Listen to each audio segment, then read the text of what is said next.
Success mantra, we shape future.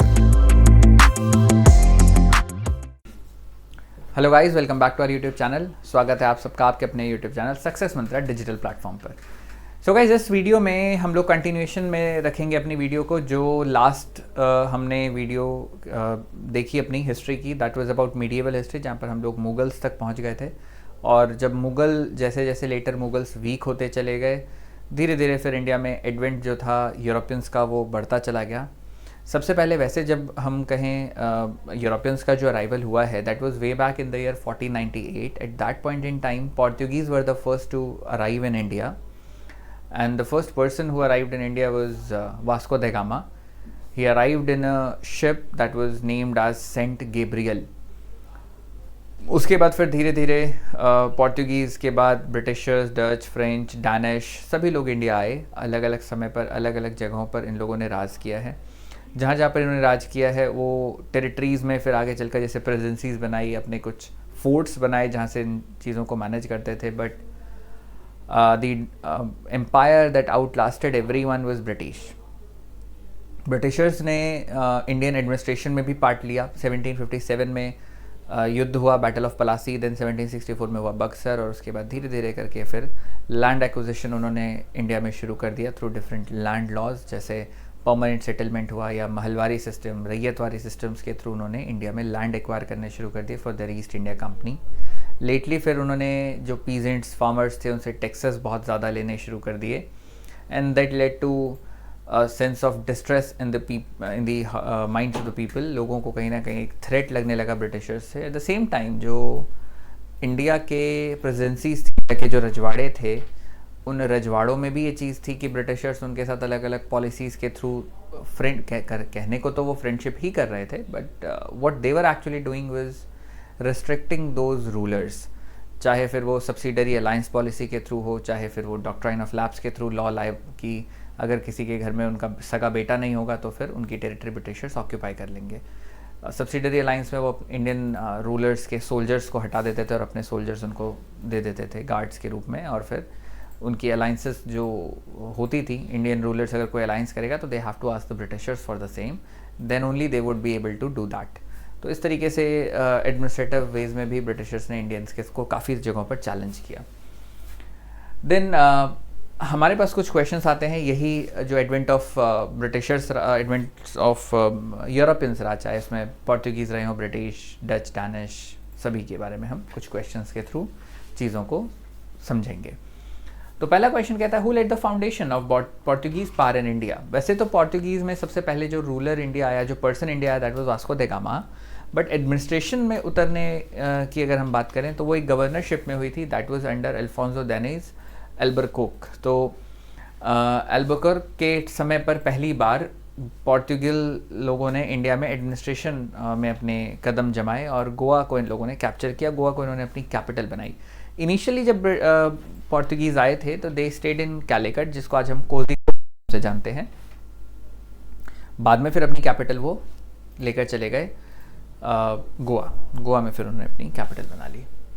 The final defeat of Maratha confederacy came during the time of, इनमें से किसके समय पर आखिरी बार मराठास जो थे वो हारे थे।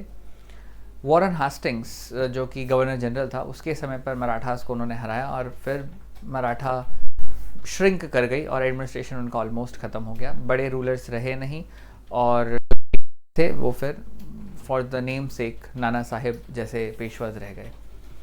Goa was captured by the Portuguese in, Goa Portuguese ने कब कैप्चर किया? तो पोर्तुगीज़ ने गोवा को कैप्चर किया था after 10 years of their arrival in India. 1498 में आए और 1510 में उन्होंने गोवा को कैप्चर कर लिया था। In Bengal the headquarters of East India Company were located at, Bengal में ईस्ट इंडिया कंपनी का हेडक्वार्टर कहाँ पर था? तो बंगाल में ब्रिटिशर्स का जो ईस्ट इंडिया कंपनी का हेडक्वार्टर था, that was located in Fort Williams. Fort Williams उन्होंने ब्रिटिशर्स ने कलकत्ता में बनाया, और फोर्ट सेंट जॉर्ज बना आपका मेड्रास में, एंड आपका जो बॉम्बे कासल था वो बॉम्बे में बना। इन तीन जगहों से ब्रिटिशर्स ट्रेड को कंट्रोल करते थे। Fort Saint George in Madras, Fort Williams in Calcutta, and Fort आपका Bombay castle in Bombay. In 1757, Sirajuddaula was defeated by 1757 में जो बैटल हुई थी that was called battle of Plassey. Plassey के युद्ध में सिराजुद्दौला को रॉबर्ट क्लाइव ने हरा दिया था और यहीं से ब्रिटिशर्स हमारे एडमिनिस्ट्रेशन में भी ऑलमोस्ट एंटर कर गए थे. Which Indian king requested Napoleon for help to drive the Britishers from India? तो टीपू सुल्तान वो राजा था जो सुल्तान था जिसने नेपोलियन को असिस्टेंस मांगा नेपोलियन से कि भाई Napoleon was the ruler of France 1795 to 1815, 20 साल तक उसने रूल किया है in the region of France. तो उससे मदद मांगी थी टीपू सुल्तान ने. The next question says who succeeded Siraj-ud-Daulah Nawab of Bengal after the battle of Plassey. Plassey के युद्ध के बाद नवाब ऑफ बंगाल कौन बना? तो इन अलीवर्दी वॉज दी सेकेंड नवाब, और जब युद्ध खत्म हुआ उसके बाद मीर जाफ़र को उन्होंने बंगाल का नवाब बनाया था पलासी के युद्ध के बाद. बट मीर जाफ़र ज़्यादा सूटेबल उनको लगा नहीं तो मीर कासिम को बना दिया. और मीर कासिम एक पपेट रूलर था बट लास्ट में 1764 में यही मीर कासिम ने ब्रिटिशर्स के अगेंस्ट रिवोल्ट कर दिया along with Shujauddaula and Shah Alam second, जिस बैटल को हम आगे चलकर 1764 में बैटल ऑफ बक्सर के नाम से जानते हैं. The land of Bombay was given to the English prince Charles as dowry by. किसने इस लैंड को, मतलब बॉम्बे जो है, Bombay was a group of 7 island, तो 7 आइलैंड के टापू को डाउरी के रूप में दे दिया गया था चार्ल्स सेकेंड को, और देने वाला वॉज पोर्तुगीज़ ने ये territory as dowry hand over कर दी थी. When the East India Company came into existence, जब ईस्ट इंडिया कंपनी एग्जिस्टेंस में आई तो इंग्लैंड को रूल कौन कर रहा था? तो Normans were the ruler. Normans उस समय पर इंग्लैंड को रूल कर रहे थे, और इस युद्ध जब ईस्ट इंडिया कंपनी का अराइवल हुआ उसके बाद फिर चार्टर्स इशू हुए that was issued by queen Elizabeth. Which of the following statement about Hyder Ali is correct? इनमें से हैदर अली के पर्सपेक्टिव में कौन सा स्टेटमेंट सही है? He won the first Anglo-Mysore war. That is correct. Okay. He was defeated at Porto Nova by Warren Hastings. बिल्कुल ठीक. He was a man of great determination. कह नहीं सकते but इस statement wise ठीक ही कहा जाएगा. He made a coalition with Nizam and Marathas against England, against the English in Second Anglo-Maratha War.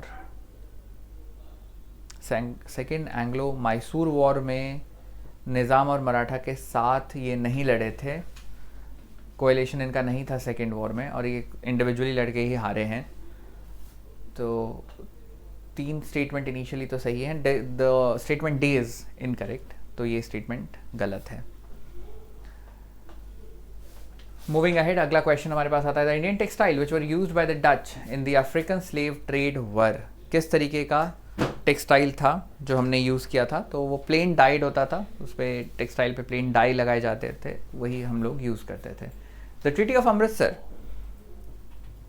That was concluded between Maharaja Ranjit Singh and who among the following. इनमें से किसके साथ ट्रीटी ऑफ अमृतसर हुआ था? तो that was signed between the Maharaja of उस दौर के पंजाब के बेल्ट के महाराजा वाज रंजीत सिंह, और उनके साथ मिंटो ने ये अग्रीमेंट साइन किया था जिसको हमने ट्रीटी ऑफ अमृतसर बोला है. The first Anglo Burmese war concluded by a treaty which among the following is that? Treaty of Yandabo उसको हम बोलते हैं, जो एक ट्रीटी साइन हुई अंग्रेजों और बर्मा के रूलर्स के बीच.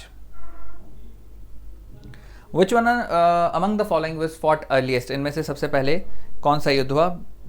तो बैटल ऑफ अंबर, देन आपका battle of Plassey, then Buxar and then Wandiwash. ये 4 बैटल इस सीक्वेंस में रहेंगे. Who among the following British officials were sent to Lahore to negotiate the Treaty of Amritsar with Ranjit Singh? So, Treaty of Ranjit Singh में Britishers ने किसको भेजा था Lahore negotiate करने के लिए? तो इट वाज चार्ल्स मेटकॉफ, यानी option B is the answer. तो इस वीडियो में हम लोग यहीं तक रुकेंगे. In the next video will continue it further, बढ़ेंगे आगे. Till then take care, bye bye and thank you.